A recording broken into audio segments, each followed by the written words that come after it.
pukul 6 waktu Indonesia Tengah. RRI ND menyiarkan Warta Berita. Selamat pagi pendengar, Anda kembali mendengarkan Warta Berita untuk edisi hari ini Senin 16 Mei 2022. Sari Berita. Jelang kedatangan Presiden Republik Indonesia di ND, TNI Polri gelar simulasi pengamanan. 12 SDI di Kabupaten Manggarai Barat mendapatkan bantuan dana revitalisasi dari pemerintah pusat. Inilah berita selengkapnya bersama saya, Christine Senda.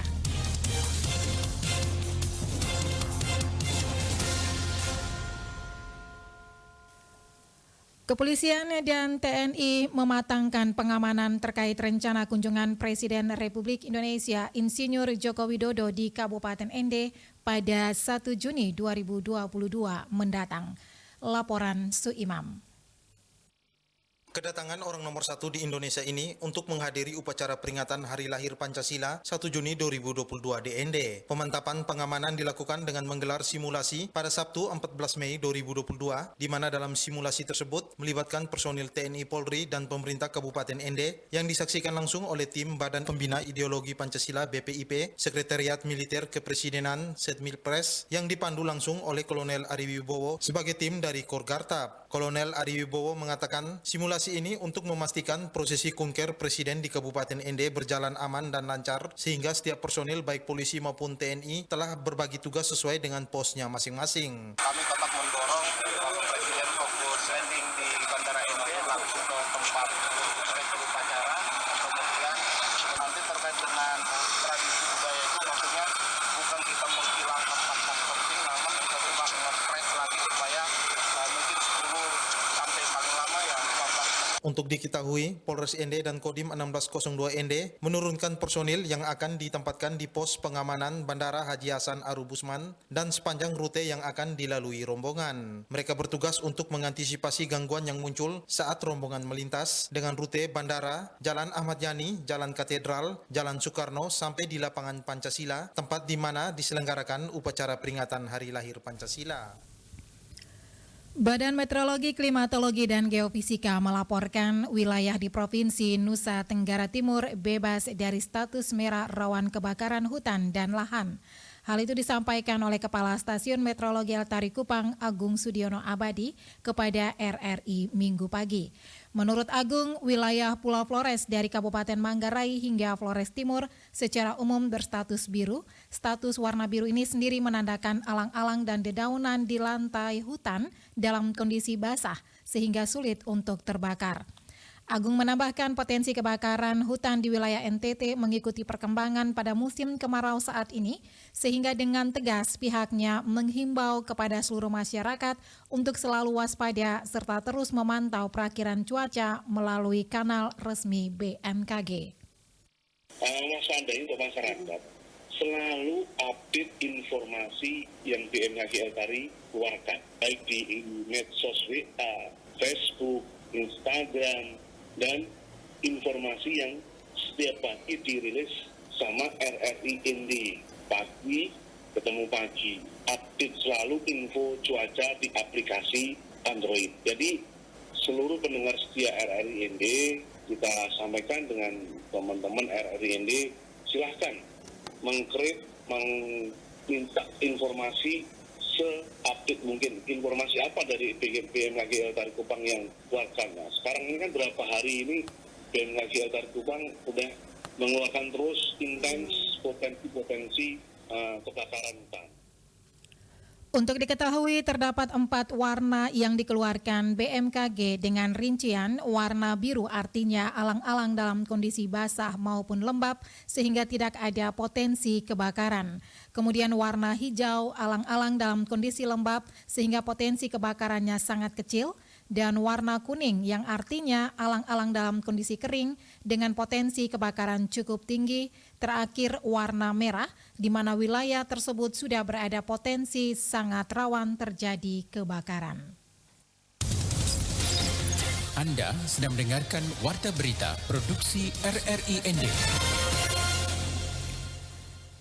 Satuan Reskrim Narkoba Polres Manggarai Barat kembali melakukan penangkapan terhadap terduga pelaku pengguna dan pengedar narkoba pada Rabu 11 Mei 2022 di Labuan Bajo. Kapolres Mabar AKBP Feli Hermanto SIK MSI melalui Kasat Narkoba AKP Ridwan Esa membenarkan penangkapan tersebut.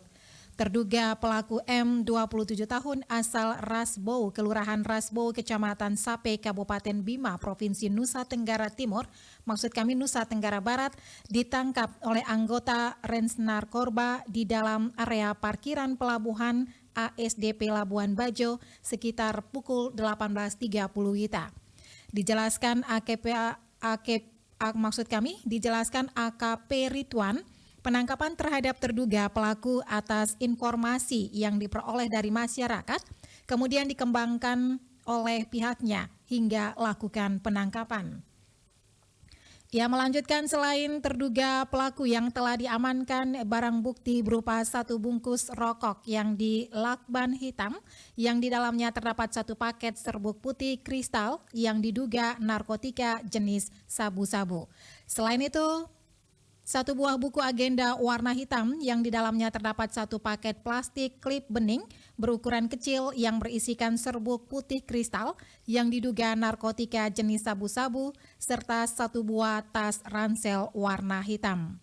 Dikatakannya terkait proses penanganannya hingga saat ini terduga pelaku belum ditahan dan penyidik masih melakukan pemeriksaan saksi dan terduga pelaku serta penyidik masih menunggu hasil barang bukti yang akan dikirim ke Badan Narkotika Provinsi NTT untuk dilakukan pengujian asesmen barang-barang bukti.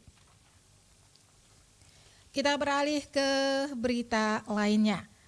Sebanyak 12 sekolah dasar Inpres di Kabupaten Manggarai mendapat bantuan dana rehab gedung dari pemerintah pusat yang bersumber dari dana APBN, yaitu dana revitalisasi melalui Balai Prasarana Wilayah dan Permukiman Provinsi Nusa Tenggara Timur.